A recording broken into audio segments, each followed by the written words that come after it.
Good morning, everybody, and welcome to Board Game Breakfast on Wednesday. Whoa! I'm We Tom eat Vassell. breakfast every day. I'm Wendy Yee. I'm Chris Yee, and the world is backwards. My hair is red. Wendy's hair is brown. Breakfast is on Wednesday. This is absurd, Tom. I had a banana for breakfast. There's absurdity, for sure. And you don't eat breakfast every day. Sometimes you miss it, I think. Do you ever miss breakfast? It's the most occasionally. important of the meal. I usually eat It's- breakfast. It's the most important meal of the day, is what Sesame Street taught me. I missed 2 breakfasts last week. It was a bit... I missed Yeah, 2 or 3 Monday lunches breakfast and last Thursday week. breakfast. Welcome back. Yeah, so we needed yesterday... Did someone say, hope everyone had a great week off, Gator Dave? I'm going to come smack you. Yeah. Yes, last week was not a week off. Yeah, how was your vacation, Tom? Anyhow, this is the hardest, no joke, it was the hardest we've ever worked at a con.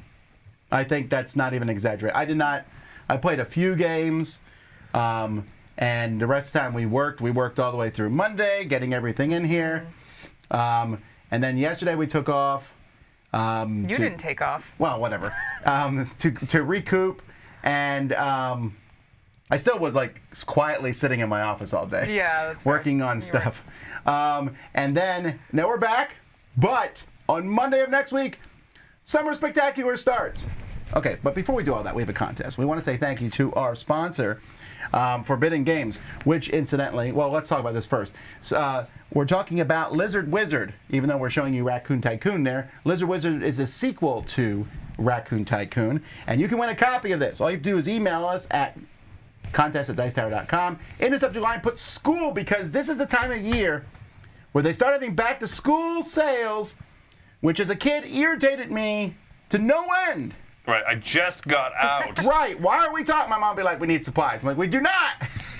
Isn't it fun to shop for school? No. I hated everything about it.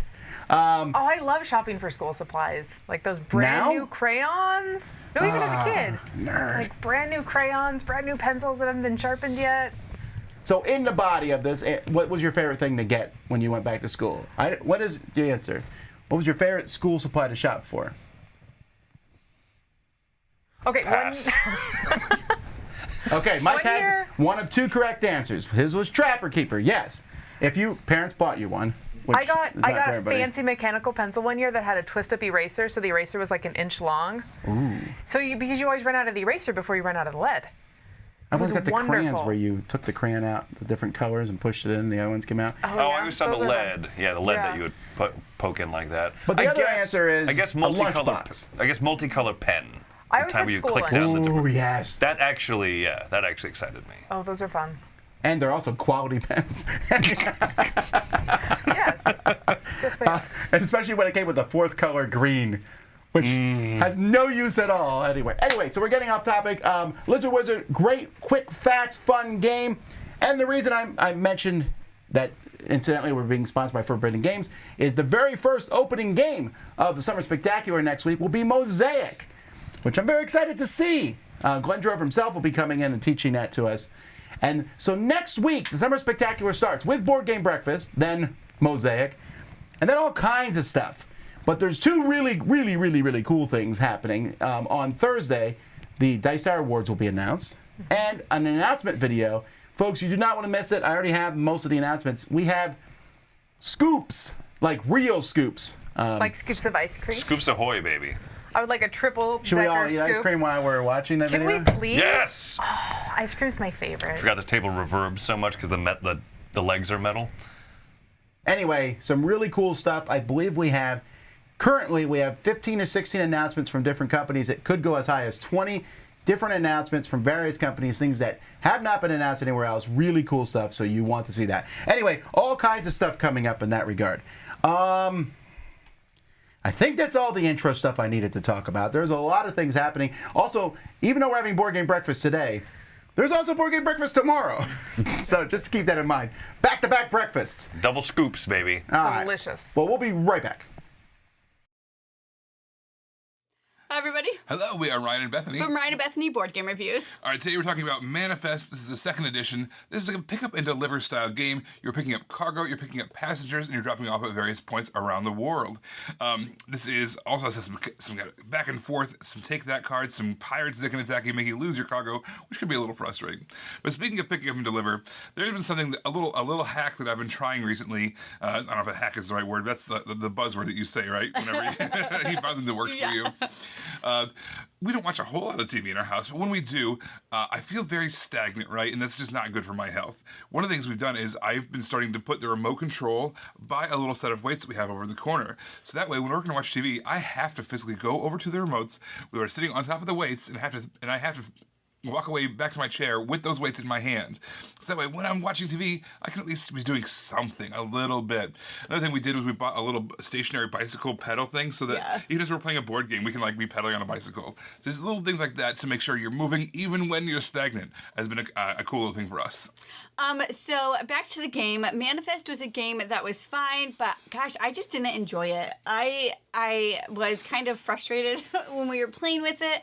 I didn't feel like I could do what I set out to do. And I love games that can be mean and attacky, but as long as I can do what I set out to do, even if I lose, even if the team loses, as long as I was able to accomplish something, it's fine. And sometimes I felt like I wasn't even able to do that.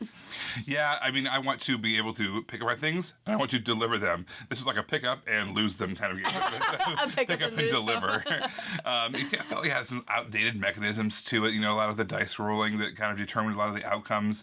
And the pick up and deliver was very simplified, but it was still cool. There was an advanced version of the game that used deck building, which definitely helped things out for me.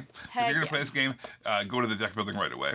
Well, everybody, we are Ryan and Bethany from Ryan and Bethany Board Game Reviews. You can find us on YouTube. Until then, this is Ryan and Bethany, hoping you have a happy, healthy breakfast. Bye, guys. Bye, guys. Hello, Proti here, your mini content creator, and today I will continue my series where I will talk about a specific part of a game, and today we will talk about ecosystem. Ecosystem is a card drafting game, like in Sushi Go, like you have 10 cards in your hand, you're drafting one and passing the rest around, or like Seven Wonders. And what are you doing? You are building a tableau or an ecosystem where you start with one card, and then you have to place the next card that you draft adjacent to that card, not diagonally, just up, down, right, left, right. And you are restricted to a 4x5 grid. And after playing 10 cards, one round, then you play another round of 10 cards and you will have a full grid of 4x5, so 20 cards. And every card is giving you points at the end of a game in a different way. There are cards that are giving you points for different adjacencies. There are cards that are giving you points for majorities, if you have the longest stream, if you have the biggest wolf pack. And it's really thematic, like usual in the games from Genius Games. But I really like it, and one card that I really like is the rabbit. Why is the rabbit interesting? Because just like I told you, most of the cards, or almost all of the cards, have points, give you points at the end of the game, and are having different rules of majority and adjacency. It's really interesting, but what is the rabbit doing? He's giving you at the end of the game 1 point. Doesn't matter where it is, adjacent to whom, and so on and so forth. But the rabbit is giving you the possibility to manipulate your tableau, your ecosystem in the moment that you're playing it. That means when you're playing, you're drafting a rabbit, playing it in your ecosystem, in that point you can change the position of 2 cards in your ecosystem, which is quite nice that you can manipulate it. Maybe you had some bad drafts or some bad hands and you just put something adjacent to something because you had to, and then with a rabbit you can put it in a better position where it's giving you more points and so on. That's why I really like the rabbit. It's really flexible. It doesn't give you a lot of points, but it gives you the possibility to manipulate your ecosystem. This is what I wanted to talk about in ecosystem. Have a nice breakfast.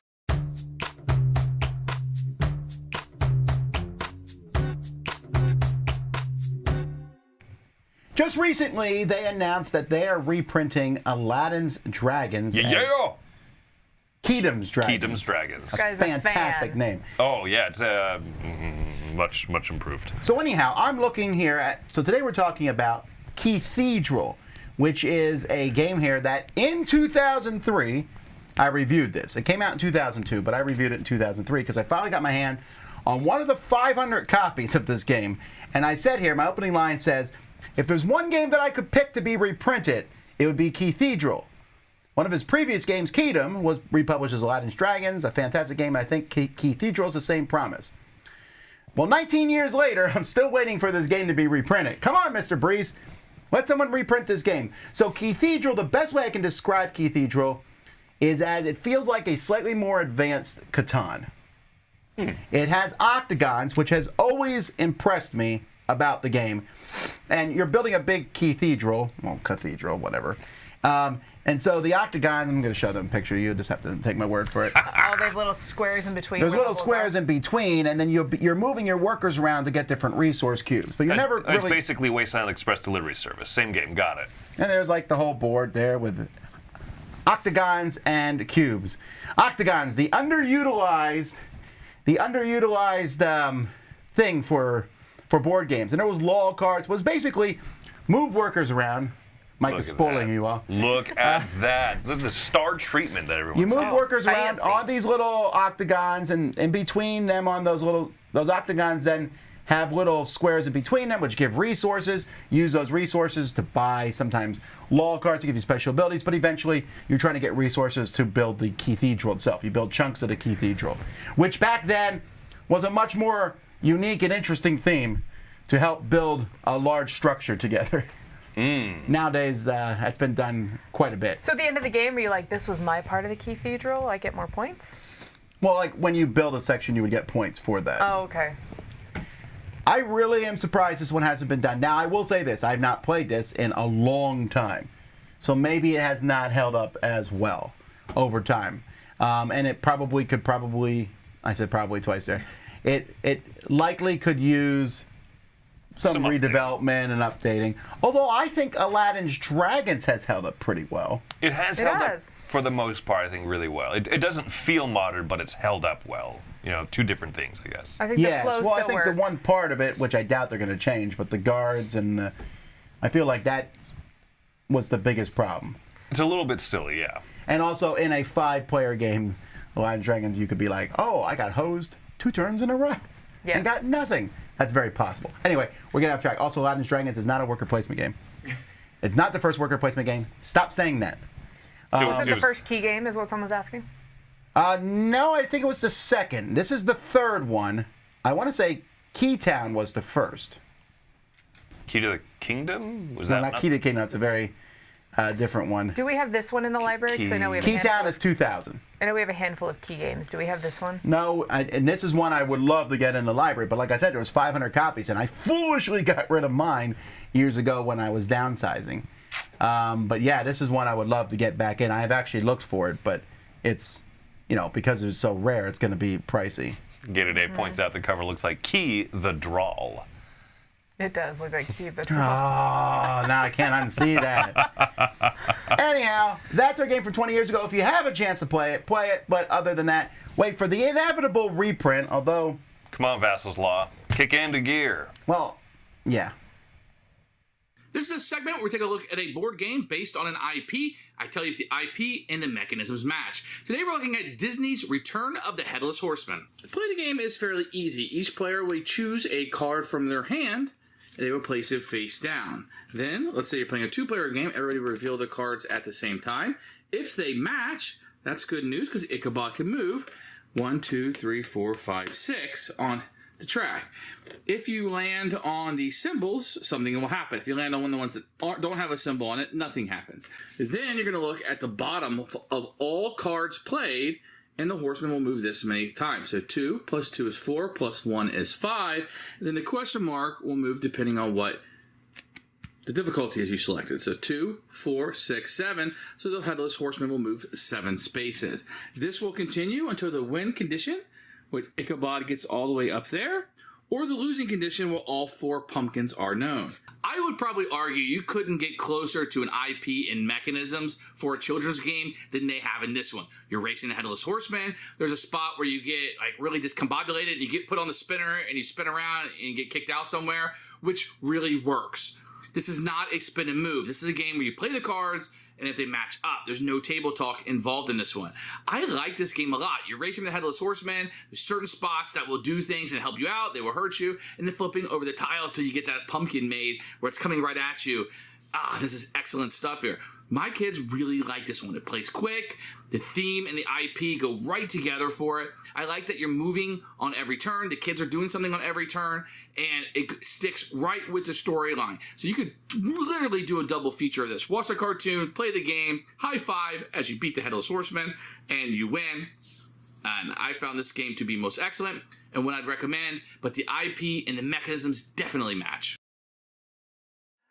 Hey everyone, how you doing? It's Clarence. Something a bit different because I went back to the UKGE, the UK Board Games Expo a few weeks ago after a few years away, and oh, it was so good to be back. So it was really nice to see familiar faces in the vendors and the demonstrators and, you know, and volunteers. It was just really nice to be back. And also I met some of you in the flesh, which was amazing. I can't underestimate that. It was awesome. So what is the con? Well, it's the third or fourth largest board game expo in the world at the moment, believe it or not. When I first went in 2016, it just moved to the Birmingham NEC and it was half of Hall 1. And this year it was Hall 1, 2 and 3. Hall 3 was all tournaments and competitions and open gaming with their own board game library. And they held that open till 12 o'clock after the con had finished. And so we were playing Spirit Island till late in the night. And the other halls, they have the usual stuff. So you've got lots of publishers who are bringing games new and old and teaching you how to play them. And I certainly got to demo a lot of games, some better than others. But then you can also buy those games. There's lots of vendors selling board games. And then other things like accessories for RPGs and books and art prints and t-shirts and jewelry, and there's just all sorts of nerdy stuff. Warhammer were teaching people how to paint, which was awesome, I thought. Outside of the main hall, you've got other stuff going on too. So there's a lot going on at the NEC and also the Hilton, and they have seminars and lectures and more open gaming. And, you know, in the past, I've seen the Dice Tower do a top 10 there. They also have reenactments and lots of stuff for children as well. They had children's RPGs that they were running, and there was lots of board games for children in the children's area, which was really cool. It's held at the Birmingham NEC, as I said. You can get there. There's planes, trains, cars, coaches, lots of hotels in the area, although they do get expensive. And there seems to be more and more food each year, which is awesome. One thing I love is the bring and buy as well. So you can take your old board games and sell them, and some of the money goes to charity, which I love. And then you can hopefully find some of those Grail games that you've been looking for a few years. I managed to get myself a copy of Dragonheart, which I was very happy about. So yeah, all in all, 3 days isn't enough. I can't wait to go back next year. And yeah, until next time, take care and bye.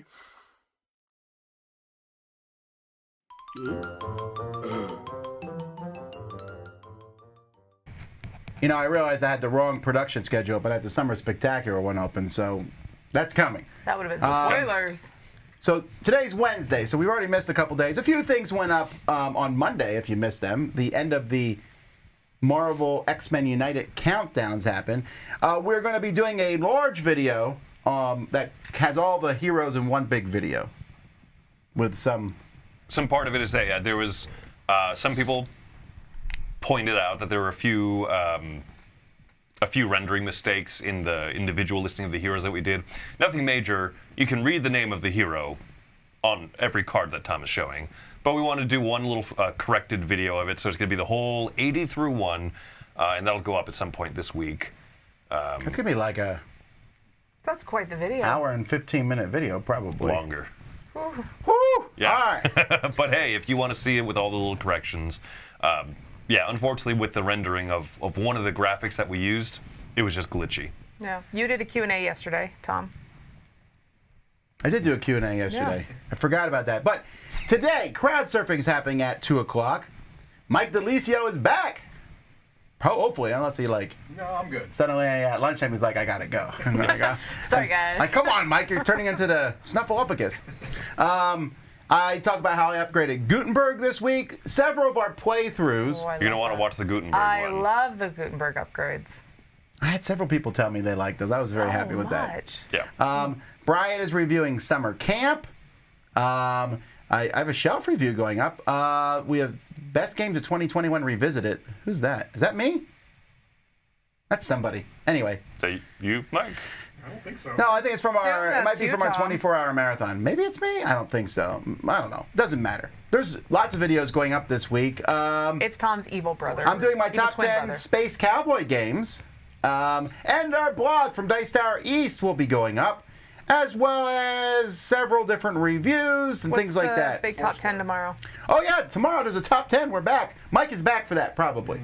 Our top 10 nature-themed games, which was harder to make than I thought. Anyway, lots of things coming this week. Foursquare. Top 10 times Oh, when a nature Foursquare. calls. Mike wants me to point out there's a Foursquare review going up of Oh. Monsters on board. Monsters on Board. I know this because I'm not part of it. Yeah, so there's more stuff going up than you think. Let's keep going.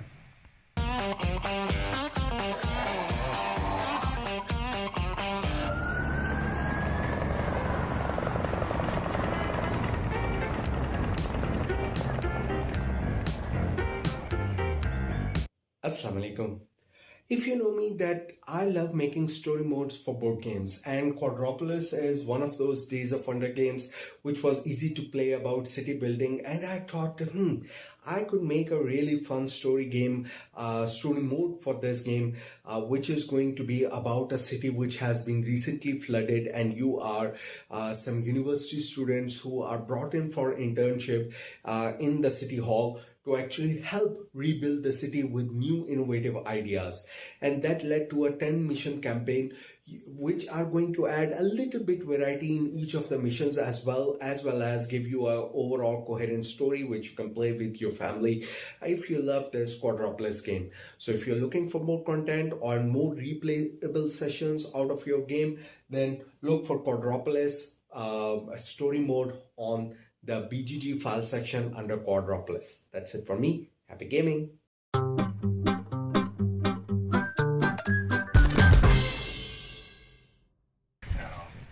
All right. Trashing games. So this... Garbage.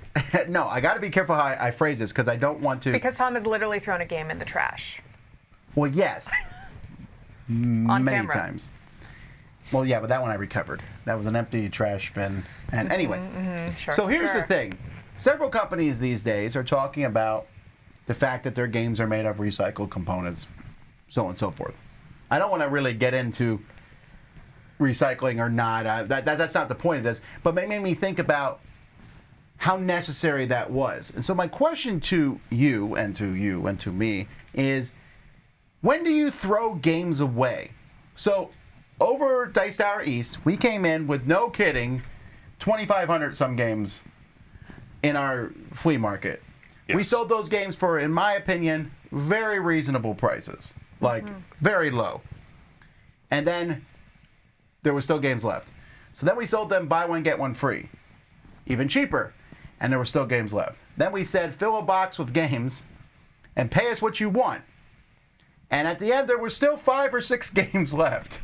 Not many. I mean, there was very few. One of them I remember specifically was Christian Emoticons, the card game. Emojis. Oh, Christian Emoji, Yeah, the don't card date game. yourself there. Well, I can still call them smiley faces. My kid's like, what's a smiley face? Oh, you mean an emoji? I was like, no, that's a smiley face. Anyhow. So I threw that into the trash because no one wanted it. And I threw a couple other ones in the trash. But I was thinking, we very rarely throw games away. You will give them away. You will sell them. But do games eventually make it to the trash? They must. I mean, I'm not talking about a water I mean, thrift issue or things thrift like that. stores will throw stuff away. They throw stuff away eventually. It all depends on what thrift store it is, but some of them have like a tagging mechanism where they color the tag, and after 6 weeks, they eventually throw that color of tag away. But do you think like the games that we play that are in the library? Like the I know good they ones? make it to the thrift store, but then someone buys them. The copy that no one buys is that 86 copy Monopoly. I'm not talking about that. Yeah. I'm talking about games like I mentioned that Cathedral here. That there was 500 copies. Do you think those 500 copies still exist 20 years later? I would say there's a good chance 490 of them that still exist. Yeah, still in someone's collection, maybe in Somewhere. a storage locker. Some pieces missing. Depends if depends on what. But you if throw you've the missed a game lot of away pieces. for a missing piece. If there's a lot of pieces and it's unplayable, yes. Yeah, that's a good question, right? At what point can you not really proxy something? You know, missing cube, a missing tile is harder. Because, or if you, like a card game, you play it to pieces. Yeah. Yeah. So that I've seen people throw away, but I'm telling you, this whole idea of throwing games away almost feels like it just doesn't happen. You find someone else to pass the buck off to, which is what we did at Dice Tower East. Absolutely. And Y'all thank you have my games now. Yeah, thank you for everyone who took boxes full of essentially garbage. Hey, some of that stuff was good. Some of it. No, there was a lot of good things in the Yeah. flea market for sure, but we didn't want them anymore. And hit we or already miss. have 2 boxes for the next one, which I think is insane, but Oh, wow. Fantastic. yeah, I know it. The games, they come in and out. Next year will not be as big as this year was. That's correct, but I'm saying even, so taking Dice Tower out, if I have a personal collection, when I was down at 300 Games, so when I'm going to get rid of one, I'd be like, oh, does anyone here want it? I'm giving it to someone. No, well then I'll sell it. Very rarely will I just take and throw it into the trash. Or recycling bin, whatever, you know. Somewhere Yeah. along the lines, games get passed on enough to someone that's going to throw them away, but I wonder how many games filter to that level. I don't know. Someone in the chat actually says, yeah, they they knew someone who would throw away paperback books after reading them. They're like, oh, that was good. Gunk. As another reader, I'd be like, I could have read that book. But even books, right? But books definitely get filtered down the trash. And maybe They we're get still worn too out. new in the hobby. Maybe Sure. in 30 years you'll see a lot more games trashed. When my mom moved, I did finally throw away a modern medicine from 1973 because my dad was a military doctor. That In the finally- 70s, yes, Yeah, so. in the 70s. So that finally got tossed. It's just interesting to me. That I'm just curious about that. So if you're watching this later on, let me know in the comments, like what games have you thrown away and what are the reasons? So I can think of, I have thrown a couple games away in sheer hatred that I do not wish to inflict this game on humanity. And many times we're saying throw away, recycle is reasonable, you know, Right. all that stuff. But just basically in the bin, and it gets carried out by a truck of sorts. But that's very rare that I get rid of a game. I'll find Yeah. somebody to give the game to. You know, whether it's at the flea Ooh, market. Pandemic Legacy. We threw that one away after we held on to it for a year and a half. Okay, but that's actually a finished game too. Yeah. That too, yeah. Should have shadowboxed it, you wasters. Anyhow, just curious what everyone's thoughts are. What are reasons to throw games away? I don't think there's a lot other than wear and tear. If you don't like it, you can get rid of it. I know for some people also getting rid of games is a real pain. It's even worse now with shipping and all that. Yeah. But that's what I'm thinking. Trashing games.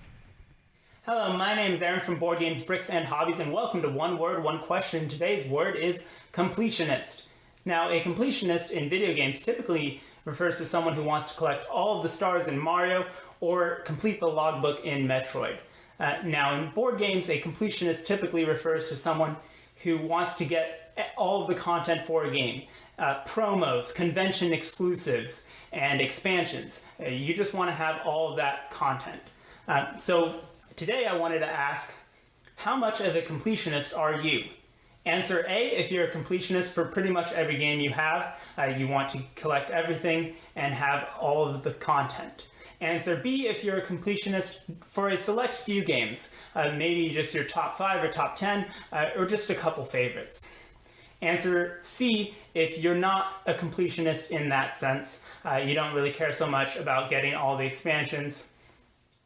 Now, as for myself, I'm in group C. I don't think there's a single game behind me that I actually have all the content for, and that's okay. I just prefer to get the expansions that I want, that I would enjoy, and I don't really feel the need to get everything. Now let me know your answers in the comments or in the chat. I look forward to reading them. And if you'll excuse me, I now have to go start a video game over because I missed a boss scan in Metroid Prime and I got 100% it. Anyway, take care.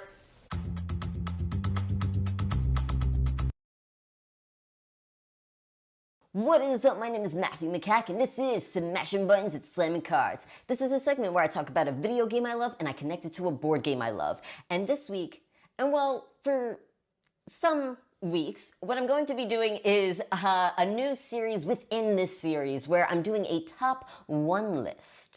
Basically, what I'll be doing is taking a genre of a video game and connecting a board game to that genre. I'm going to be saying, like, this is my #1 game for that genre of video games. So this week, I want to start off with MOBA games. MOBA stands for Multiplayer Online Battle Arena, where it's usually 2 teams pitted against one another. There's usually a bunch of fighting involved, and you're trying to gain objectives, and then ultimately, usually what you're trying to do is destroy the other team's home base. I want to connect that to Captain Sonar. So that's my #1 pick for MOBA genre, is Captain Sonar. I'm picking Captain Sonar because it is also a team versus team game where you are trying to destroy the other person's submarine. It is pretty much Battleship to the max, to the extreme. You need to be communicating with your team, just like in a MOBA. If there's not good synchronization, if there's not good speaking communications between your team, you're most likely going to lose in a MOBA. Same thing for Captain Sonar. The other thing is, in Captain Sonar, you each have a role that you specialize in, which is awesome. Same thing happens in MOBA games, where you specialize, you have your own particular role, and you want to do the best you can within that role to help your team. So that is why I'm connecting Captain Sonar. It is my #1 pick for MOBA video games. Thank you so much for watching. If you'd like, you can check out mine and my brother's channel called Room 51. I'll catch you next time.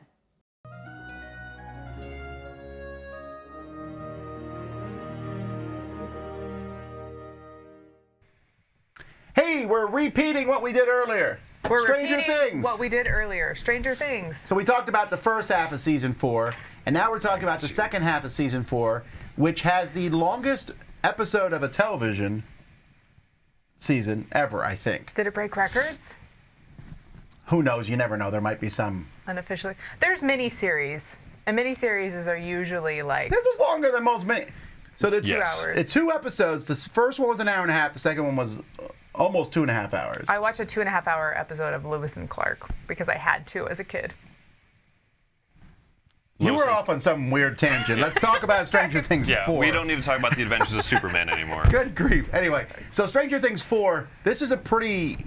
It's like we're reviewing a 2-part movie, because that's what the final thing was. Yes. Not only was it a 2-part movie, but it was, the special effects were, the emotional stakes were.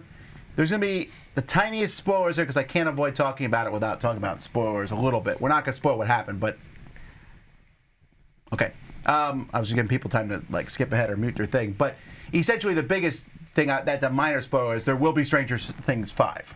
For sure. Yeah. That was confirmed before. I understand that, but I need to say that because this was definitely the most cliffhanger-y, not really cliffhanger-y, but pretty close to any of the seasons.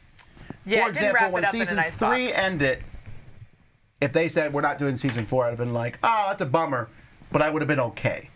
Because season 3 ended on a bittersweet moment, but it ended... Everyone was going to live their lives happily, as they obviously did not. Yeah, you could have told me it was done, and I could have said, okay, it's done. Sure. And season 1 and season 1 for sure was that way. We coughed up the slug at the end, you know what I mean? Sure, but that's still kind of a... That's like the like tease. An ominous, yeah. This is not a tease. This is straight up... To be continued. Yeah. Yeah. To the point where I'm assuming they're filming now, so these kids... The kids are already, you could clearly tell the kids are older. I was really surprised at all that they didn't say, like, it's been 2 years. It's been 2 years since you looked at me. Anyhow, the actual ending here, I am a huge fan of this. So I had some issues with the first half of season 4, minor issues that I had no issues with those same things in the second half. For example, Russia. I thought the Russia subplot was not particularly interesting in the first half. They also took forever doing things. Yeah. And in this one, it was awesome. It had a purpose. It was great, yeah. The whole time, stakes are high, and you care about, and it also feels more cohesive now. There's a connection between everything. They didn't focus on 11 a lot, as much in the first half. They did in points, but here I got to see 11 be awesome. Yeah. Yeah. Although not critical to the story. And they did my favorite thing in this series that Stranger Things always does, where they say, we have a plan. Let's follow the plan.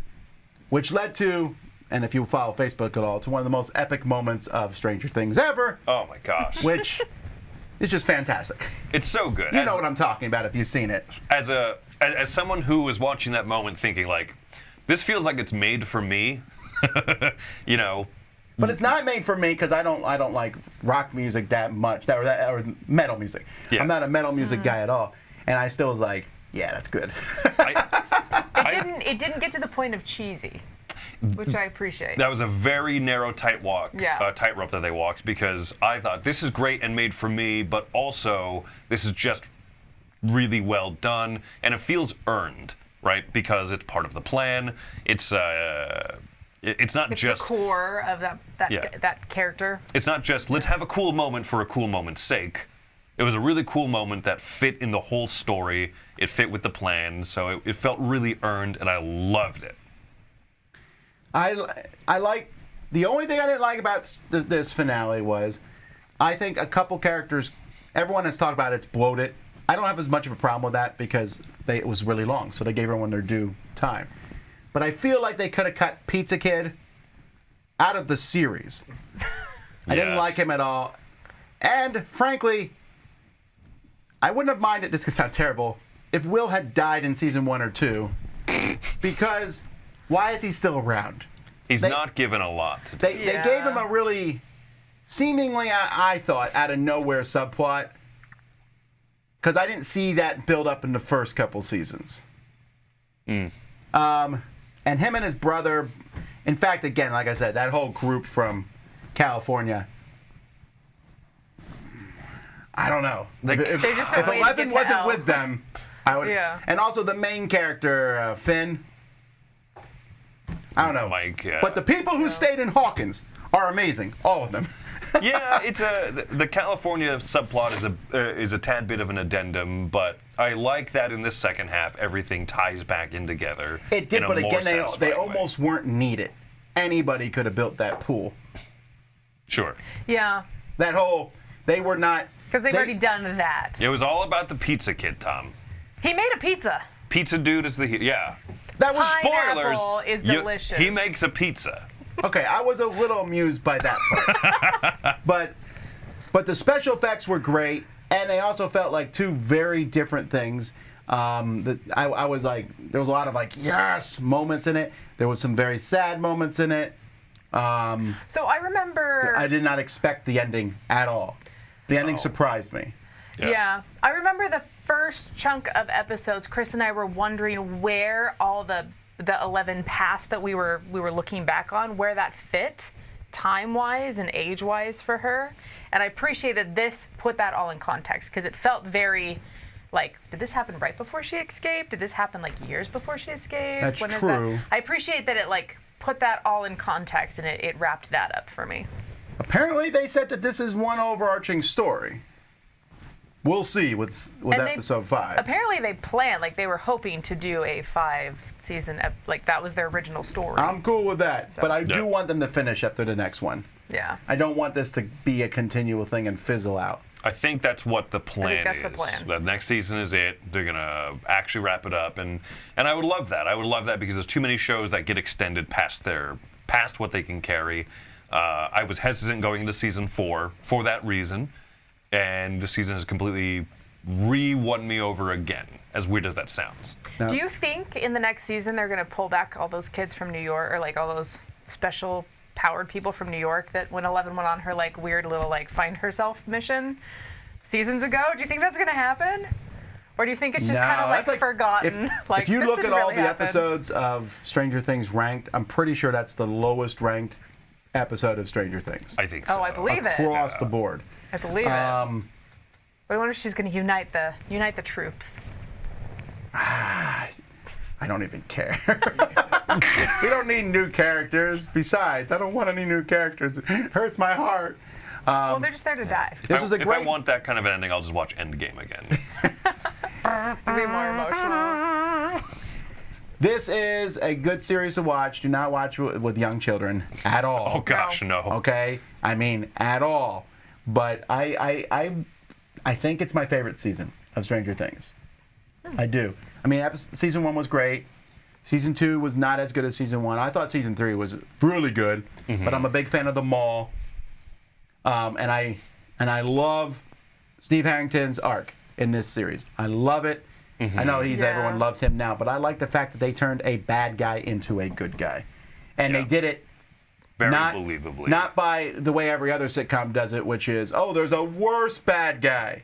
And then bad guy's like, well, then I guess I'll help. Sure. I don't like that. But here you feel like he's grown, and there's a lot of things that are earned in this series, and that's how it describes Steve Harrington's arc. I think everyone's grown except Will. No, I mean, I guess.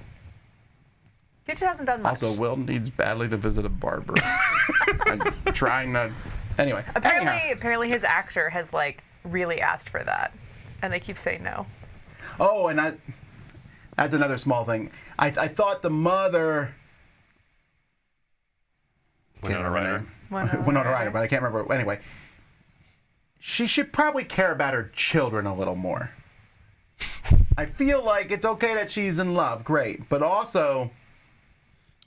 I would have liked to, they didn't show the sequence of her coming back to her house, but I would have loved to seen her face there. Oh my gosh. Like, oh. And then she didn't know where they were. This is like not with smartphones. Yeah, and they didn't have time to leave a note. Yeah, so whatever she got there, I think she deserved it. Anyway, okay, that's our Stranger Things 4. Let's keep moving. Good morning, Board Game Breakfast. My name is Amanda Bulk, and I'm here to talk to you about a game I'm really looking forward to playing in the future, and the game I'm going to be playing in the meantime to scratch that itch. So recently I got to play the game Mille Fiori, which is not yet available in the United States. Felt very lucky to get a chance to play it, and it was so much fun. This is a game where you are playing as a bunch of glass blower. You're laying tiles down. You're putting down these attractive, like see-through resiny tiles that are rhombus shaped on different spots on a board, and it's just a lot of fun. You're drafting your actions and then simultaneously revealing and then putting them down in turn order. It's a lot of fun. There is another sort of abstract game that I'm a big fan of, Azul, specifically Summer Pavilion. For me, this is the Azul that feels the most like I have a lot of good decisions to make, and I very rarely get like stuck with something bad. The other Azuls, I feel like sometimes like I'll get like a turn that doesn't feel so fun. Similar to Mille Fiori, Azul Summer Pavilion feels like I've always got a bunch of good choices and something I can be doing with what I've got. So that's what I'm going to be playing right now is Azul Summer Pavilion while I wait for Mille Fiori to make it across the pond. Hope you're having a great breakfast. I'll talk to you later. Bye. Hey board gamers, BJ from Board Game Gumbo here, back in the breakfast, talking a little bit of Lanyap, and this time I'm taking a look at one of my favorite two-player battle games, the Unmatched system, Dr. Sadler versus T-Rex. Let's take a look. The Unmatched system has been one of the best things we've brought into the Gumbo Pod. I love how the game is easy to teach, it's easy to set up, and it builds a narrative arc every time we play. The new Jurassic Park set pits the big bad T-Rex versus two brave scientists you'll remember from the movies, Dr. Ellie Sattler and Dr. Ian Malcolm. As usual, both sides play completely differently. The good doctors are going to use tokens that they can put out on the board every time they move. They cash in those tokens for health bonuses or even to do extra damage or special moves. The T-Rex, well come on, you probably figured it out already. She's got incredible reach, and even though she only lumbers around the board, it always seems like she's cornering the other player on the smaller board that comes with the box. And if she gets her teeth in you, watch out. And there's some Lanyap. I don't have it, but there's an amazing piece out there for Dr. Malcolm that upgrades him from a token to an art piece. Plus, let's not forget that the T-Rex is the first large piece in the Unmatched system. I'll bet this isn't the last Lanyap we're going to see from Restoration Games in that regard. I've had a little bit of problem with the T-Rex piece, but if you go on BGG, you'll see some solutions to keeping her upright. So that's Unmatched, Sattler versus T-Rex, out now from Restoration Games. Tom's wrong. The T-Rex is not unbeatable, but you should check for yourself.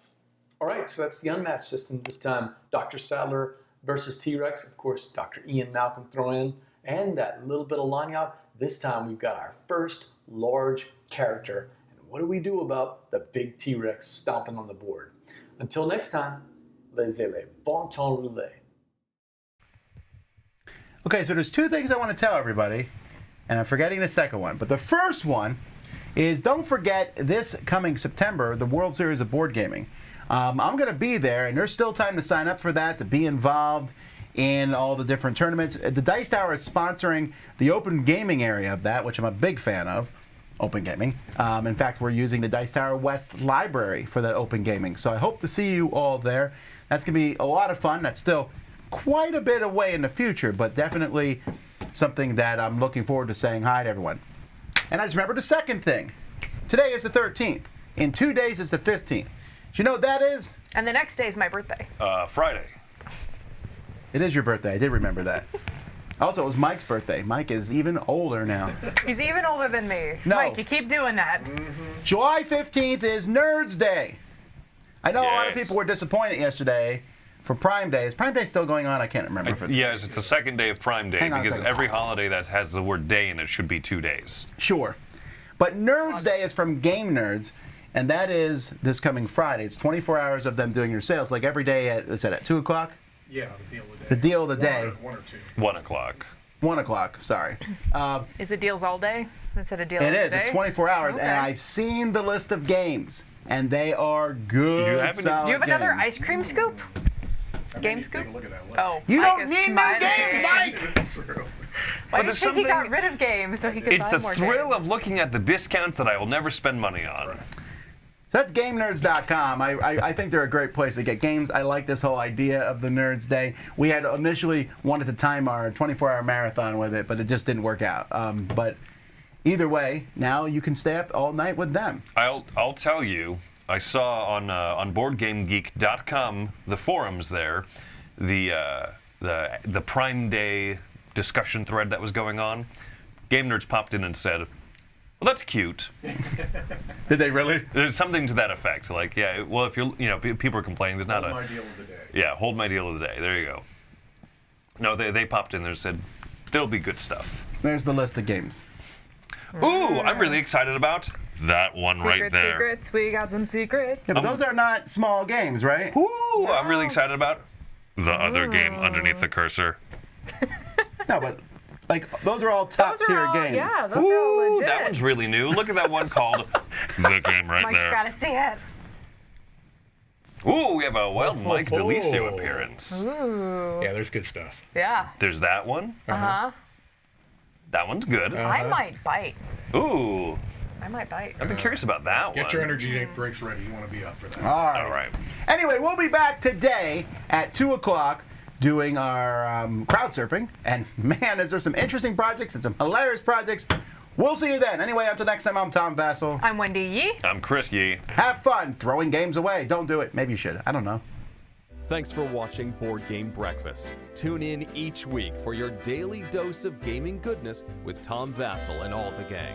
Until next time, I'm Eric Summerer, and you've been watching Board Game Breakfast, a Dice Tower production.